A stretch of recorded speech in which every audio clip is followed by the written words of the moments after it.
आइए सबसे पहले नजर डालते हैं आज की ताजा सुर्खियों पर। निवर्तमान उपायुक्त विजया जाधव ने स्वागत करते हुए मंजूनाथ भजंत्री को सौंपा पदभार। वहीं डॉक्टर विमल कुमार ने सरायकेला के 19वें एसपी के रूप में ग्रहण किया पदभार। कम वर्षा के कारण किसान चिंतित, खेती हुई प्रभावित। पूर्वी सिंहभूम के उपायुक्त के तौर पर मंजूनाथ भजंत्री ने गुरुवार को पदभार ग्रहण किया। उन्हें निवर्तमान उपायुक्त विजया जाधव ने पदभार सौंपा। इससे पूर्व उपायुक्त मंजूनाथ भजंत्री एवं निवर्तमान उपायुक्त विजया जाधव का जिला परिषद सदस्यों ने पुष्प गुच्छ देकर स्वागत किया और विदाई दी। वहीं निवर्तमान उपायुक्त विजया जाधव ने उपायुक्त मंजूनाथ भजंत्री का स्वागत करते हुए अपना पदभार सौंपा। श्रीमती जाधव ने अपने अनुभव साझा करते हुए जमशेदपुर को एक बेहतरीन जिला बताया। उन्होंने बताया कि यहाँ काम करने का अनुभव काफी सराहनीय रहा। शहरवासियों एवं सिविल सोसाइटी के साथ उद्यमियों का भी अच्छा सहयोग मिला। अपने स्तर से सरकार की जन कल्याणकारी योजनाओं को समाज के अंतिम पंक्ति में बैठे लोगों तक पहुँचाने का काम किया। खासकर जनजातीय समुदाय के लिए काम करना अच्छा अनुभव रहा। महिला सुरक्षा, प्राथमिक शिक्षा, सावित्रीबाई फुले किशोरी समृद्धि योजना जैसी योजनाओं पर किए गए काम काफी सराहनीय रहे। पंचायत चुनाव का सफल क्रियान्वयन बड़ी उपलब्धि रही। पर्व त्योहारों में अनुशासन लाने का काम किया गया। शहर के अतिक्रमण को हटाकर सौंदर्यीकरण की दिशा में काम किए गए। 1.5 साल के वक्त में काफी कुछ देखने और सीखने को मिला। वेस्ट वाटर मैनेजमेंट सिस्टम, कचरा ट्रीटमेंट प्लांट को लेकर पहल की गई। उन्होंने वर्तमान उपायुक्त से अच्छे कार्यों को आगे बढ़ाने की उम्मीद की। वहीं उपायुक्त मंजूनाथ भजंत्री ने केंद्र और राज्य सरकार की जन कल्याणकारी योजनाओं को गांव-गांव पंचायत स्तर तक पहुंचाने की बात कही। उन्होंने कहा कि पंचायत को सशक्त बनाना उनकी प्राथमिकता होगी। मैं actually I am very thankful to the government career में टेन्योर में इतना अच्छा बड़ा और बहुत अच्छा ज़िला मुझे संभालने की जिम्मेदारी सरकार ने दी गई और मैं अपने आप में बहुत थैंकफुल हूँ कि मैंने हर एक मोमेंट का best of the best utilisation करते हुए सरकार की योजनाएं हमने धरातल पर उतारने के लिए प्रयास किए। इस टेन्योर में हम लोग पंचायती इलेक्शंस अच्छे से कंडक्ट करवाए। हमारा ज़िला वो ज़िला रहा जहाँ एक बार भी पुनर्मतदान करने का या किसी भी तरह का छोटा फॉल्ट भी यहाँ पर डिटेक्ट नहीं हुआ। लॉ एंड ऑर्डर की सिचुएशन हम लोग अच्छे से संभाले। आप सभी लोग उसका पार्ट रहे हैं, उसका चश्मदीद गवाह रहे हैं। हम लोगों ने दुर्गा पूजा, रामनवमी, सारे फेस्टिवल्स हमारे अच्छे रहे। हमारे शिक्षा में आंकड़ों में बहुत सारा सुधार हुआ। प्राथमिकता शिक्षा को हम लोग प्रायोरिटी दिए। महिला बाल विकास हो गया, ट्राइबल वेलफेयर हो गया। जो पीवीटीजीज है, जो ऐसे पर्टिकुलरली वल्नरेबल ट्राइबल ग्रुप्स जिनको बोला जाता है, वो फॉर्चुनेटली हमारे ज़िले में है और उन कम्युनिटी के लिए काम करने में भी हमको मज़ा आया। और सबसे अच्छी बात यही रही कि प्रशासन के साथ साथ जो सोशल सिविल सोसाइटी है, उनका भी एक्टिव हमको कोऑपरेशन मिला। ये एक बहुत ही डायनामिक शहर है, ये एक कॉस्मोपॉलिटन नेचर का शहर है, ये एक सही में melting pot kind of a शहर है। यहाँ पे आपको सारे तरह के लोग मिलेंगे। बेसिकली इंडस्ट्रियल टाउन था बट अभी काफ़ी सर्विस ओरिएंटेशन इसमें है। बट शहर के बाहर भी जो 8-10 किलोमीटर के बाहर जो हमारा ज़िले का एरिया है, वो हमारा एक्चुअली एक्टिव काम करने का फील्ड रहना चाहिए। और मुझे लगता है कि कार्य व्यस्तता में हम लोग शायद बहुत सारी चीज़ों में नहीं गए होंगे। तो आई एम वेरी श्योर कि सर हमारे सीनियर है और सर का इतना अच्छा रिच एक्सपीरियंस है। सर यहाँ पे एसडीओ भी थे तो कोल्हान से वाकिफ़ भी रहे हैं। तो मुझे लगता है कि जो रहता है एक सिस्टम का एक पार्ट है, कुछ जो छोटी मोटी कमियाँ रहती है, वो सक्सेसर उसको देखते हुए बातचीत करते हुए आगे उसको बढ़ाता है। तो मुझे I am self satisfied completely. Jharkhand सरकार की जो प्राथमिकता है और जो योजनाएं हैं, केंद्र सरकार की योजनाएं जो हैं, उनको एक स्वच्छ और आउटरीच की तरह उसको इम्प्लीमेंट कराना और साथ में जो रूरल एरिया स्पेशली जो पंचायत, पुलिस स्टेशन, अंचल कार्यालय और प्रखंड कार्यालय, इनको एक अनुशासित और एक सक्रिय कार्यालय रहे ताकि ग्रामीण क्षेत्र से भी जितने भी लोग हैं उनको आसानी से सरकारी योजनाओं का लाभ मिले, बार बार आने का ज़रूरत नहीं पड़े। और विशेषकर हम लोग जो माननीय मुख्यमंत्री महोदय जी का जो सोच है कि पंचायत को एक्टिव करना है और उसको केंद्र बिंदु बनाना है, और तो उसके हम लोग काम करेंगे। और अभी यहाँ के भी हम लोग अध्ययन करेंगे, अभी तो यहाँ क्या क्या आवश्यकताएँ हैं और क्या वस्तुस्थिति है, और जो हमारे जो निवर्तमान उपायुक्त महोदय जो है उन्होंने जो कार्य किए हैं उसको हम लोग और आगे बढ़ाएं। सरायकेला जिले में नवपद स्थापित आईपीएस डॉक्टर विमल कुमार ने गुरुवार को जिला पुलिस मुख्यालय पहुंचकर अपने पद पर योगदान दिया। इससे पूर्व निवर्तमान एसपी आनंद प्रकाश से इन्होंने पदभार ग्रहण किया, जहां निवर्तमान एसपी द्वारा नवपद स्थापित पुलिस अधीक्षक डॉक्टर विमल कुमार को शुभकामनाएं दी गई। चांडिल स्थित जोयदा मंदिर में पूजा पाठ करने के बाद पुलिस मुख्यालय पहुंचकर योगदान देने के साथ पदभार ग्रहण करने के बाद एसपी विमल कुमार ने पत्रकारों से बातचीत के क्रम में अपनी प्राथमिकताओं को गिनाते हुए कहा कि पहले वे जिले में चल रहे पुलिस क्रियाकलापों का अध्ययन करेंगे, इसके बाद एक्शन प्लान तैयार होगा।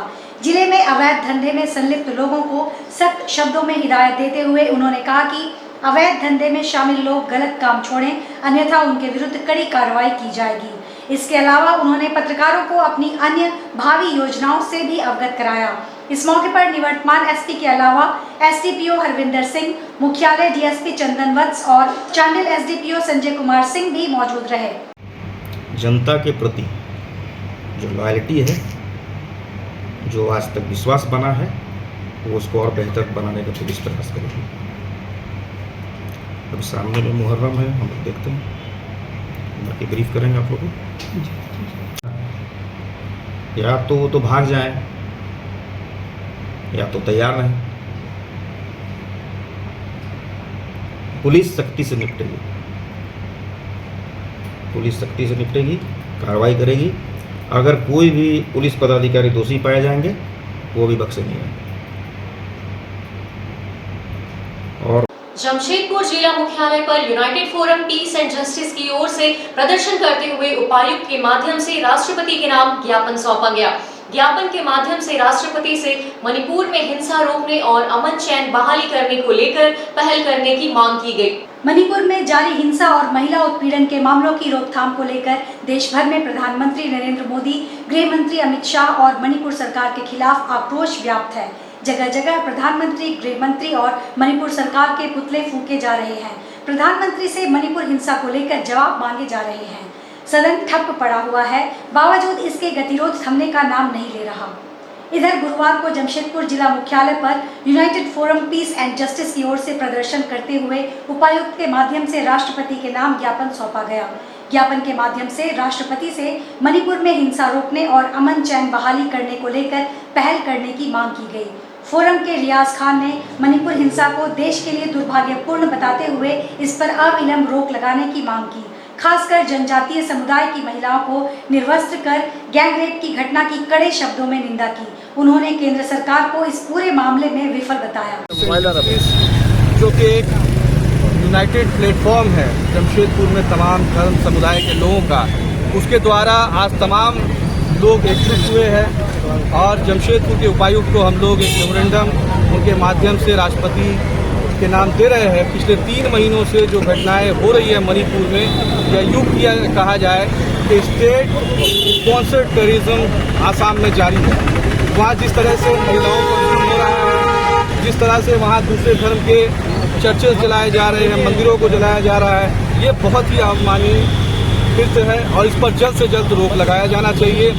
लॉ एंड ऑर्डर पूरी तरह से डिस्टर्ब है। महिलाओं के साथ जो है वो गैंगरेप की घटनाएं सामने आई, आप लोगों ने देखा होगा कि उसको बयान नहीं किया जा सकता मीडिया के माध्यम से जिस तरह की घटनाएं हो रही है, तो उस पर जल्द से जल्द रोक लगाई जाए और जो लोग भी इसमें इन्वॉल्व हैं उस पर सख्त से सख्त कार्रवाई की जाए। इस मांग को लेकर आज हम यहाँ आए।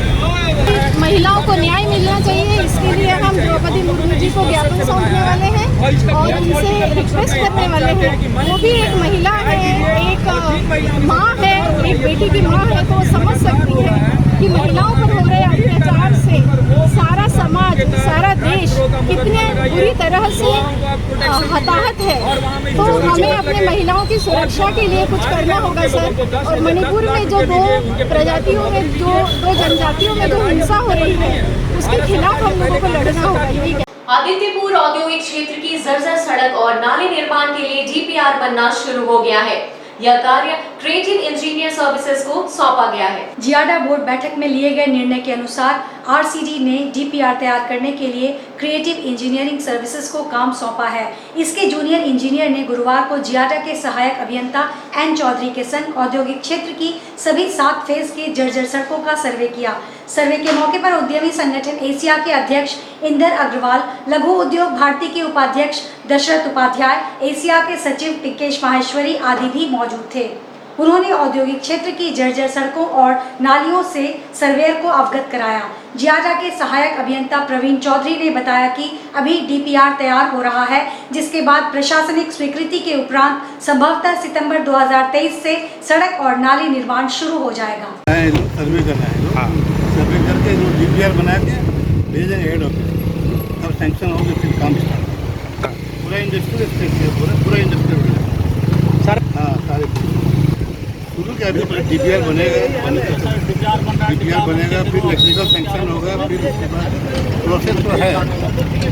पूर्वी सिंहभूम जिले के कृषि पदाधिकारी मिथिलेश कुमार कालिंदी ने कहा कि कम वर्षा होने से अब तक 10% धान रोपनी हुई है। किसान काफी चिंतित हैं। मिथिलेश कुमार कालिंदी ने कहा कि किसान एक फसल पर निर्भर न रहे, अन्य फसलों की भी खेती करे जिसमें पानी कम लगे, क्योंकि मौसम का कोई भरोसा नहीं है। अब तक जुलाई में 60% धान रोपनी हो जानी चाहिए थी, लेकिन नहीं हुई। वहीं बारिश कम होने से बोडाम, पटमदा आदि कुछ प्रखंडों में किसान सब्जी की खेती कर रहे हैं ताकि वर्षा का इंतजार ना करना पड़े। अभी भी वर्षा का इंतजार हम लोग कर रहे हैं। 186 मिलीमीटर बारिश हुई है, जो कि अभी कम ही है, लेकिन हम लोग उम्मीद रखते हैं आने वाला 1 सप्ताह में बारिश होने का। तो ये जो रोपनी का जो गति बहुत धीमा है, ये स्पीड पकड़ेगा, लेकिन फिर भी अगर पिछले वर्ष का तुलना करेंगे तो बहुत कम रोपनी हो पाया है, जो कि मात्र 10% रोपनी है पूरे जिला का। और हम लोग का जो पूर्वांचल है, बारागुड़ा, चाकुलिया, धालगुनगढ़, गुड़ाबांधा, डुमरिया, यहाँ पर रोपनी चल रहा है और वहाँ बारिश की स्थिति अन्य प्रखंडों के मुकाबले में ठीक ठाक है। 50-60% रोपनी हो जाना चाहिए था, क्योंकि किसान भाई इस बार मानसून के विलम्ब से एक्टिव होने के कारण बिचड़ा देर से गिराए हैं। पिछला देर से गिराए हैं, बारिश का इंतजार कर रहे हैं, खेत में जमा नहीं हो पा रहा है पानी। जैसे ही पर्याप्त मात्रा में पानी जमा होगा, किसान भाई बिचड़ा जरूर रोपें। किसान हताश है, निराश है, और चूँकि यह धान का मुख्य फसल है, ये पूरी तरह से प्रकृति पर ही निर्भर करता है। जिस वर्ष बारिश अच्छी होती है और उस साल धान का रोपनी भी अच्छा होता है, और चूँकि खरीफ फसल ही, अगर हम लोग झारखंड का परिप्रेक्ष्य में देखेंगे तो इकोनॉमी इसी पर डिपेंड करता है। हम लोग वॉच कर रहे हैं और किसानों को फसल विविधीकरण के बारे में बता रहे हैं। अगर मध्यम जमीन है, वहाँ पर पर्याप्त मात्रा में पानी जमा नहीं हो पाया है, तो वहाँ पर अगर मक्का है, उड़द है, मूंग है, इन फसलों की ओर किसानों को हम लोग मोटिवेट कर रहे हैं कि वो रोपनी करें। और इस वर्ष मोटा अनाज के रूप में मनाया जा रहा है, तो श्री अन्न जिसको हम लोग कह रहे हैं, रागी है, कोदो है, ज्वार है, उसकी खेती की ओर किसान जाए, ताकि अगर धान का फसल पूरी तरह से कवर ना हो तो इन फसलों से वह कवर हो पाए। पूरा देश 24वां कारगिल विजय दिवस मना रहा है। कांग्रेस नगर अध्यक्ष धर्मेंद्र सोनकर के नेतृत्व में कांग्रेसियों ने सैकड़ों कार्यकर्ताओं के साथ पोस्टल पार्क बिष्टुपुर में एक कार्यक्रम कर यह खास दिन देश के उन वीर सपूतों को समर्पित किया। कांग्रेस नगर अध्यक्ष धर्मेंद्र सोनकर के नेतृत्व में काफी संख्या में कार्यकर्ता बिष्टुपुर पोस्टल पार्क में हाथों में तिरंगा लेकर पहुंचे और शहीद अमर रहे के नारे लगाते रहे। कांग्रेस पार्टी के नगर अध्यक्ष धर्मेंद्र सोनकर, कांग्रेस नेता बबलू झा, अफसर इमाम ने कहा कि आज कारगिल विजय दिवस के मौके पर शहीदों के सम्मान में तिरंगा यात्रा निकाली गई। शहीदों का सम्मान सभी लोगों को करना चाहिए आदि कई बातें कही। आज हमारा कारगिल विजय दिवस पे सभी शहीदों को हम लोग कांग्रेसी की ओर से एक छोटा सा प्रयास और सत नमन हम लोग करते हुए, भारत माता की वंदना करते हुए हम हम लोग सभी उनका शहीद दिवस मना रहे हैं। जैसा कि आप सब जानते हैं कि पिछले 60 दिनों से अथक प्रयास से कारगिल पर विजय, हमारे जवान शौर्य और पराक्रम का परिचय देते हुए इस विजय को हासिल की, और उसके उपलक्ष्य में हमारे कार्यकारी नगर अध्यक्ष धर्मेंद्र सोनकर के नेतृत्व में पूरे कांग्रेस कार्यकर्ता सबको सत नमन करते हैं। धन्यवाद। खरकाई पुल के पास अचानक स्कूटी में आग लगने से स्कूटी जलकर खाक हो गई। दमकल कर्मियों के मौके पर पहुंचने से आग पर काबू पाया जा सका। जमशेदपुर बिष्टुपुर थाना क्षेत्र खरकाई पुल के पास चलती स्कूटी में अचानक आग लग गई। देखते ही देखते वाहन पूरी तरह जल गई। सूचना पाकर दमकल कर्मी मौके पर पहुंचे और आग पर काबू पाया। घटना बीती रात की है। बताया जाता है कि कदमा का एक युवक स्कूटी से खरकाई पुल से होते हुए जा रहा था। कुछ जलने का उसे आभास हुआ। उसने स्कूटी रोक दी। धुआं निकलता देख जब तक वह कुछ समझ पाता, वाहन में आग लग गई। धमाका भी हुआ। फिलहाल मामले की जांच की जा रही है। जली वाहन को पुलिस थाना ले गई। वहीं घटना से अफरा तफरी मची रही। टैक्सी से आ रहे थे भैया, यहीं पर मतलब थोड़ा स्मेल आया, गाड़ी हम रोक दिए।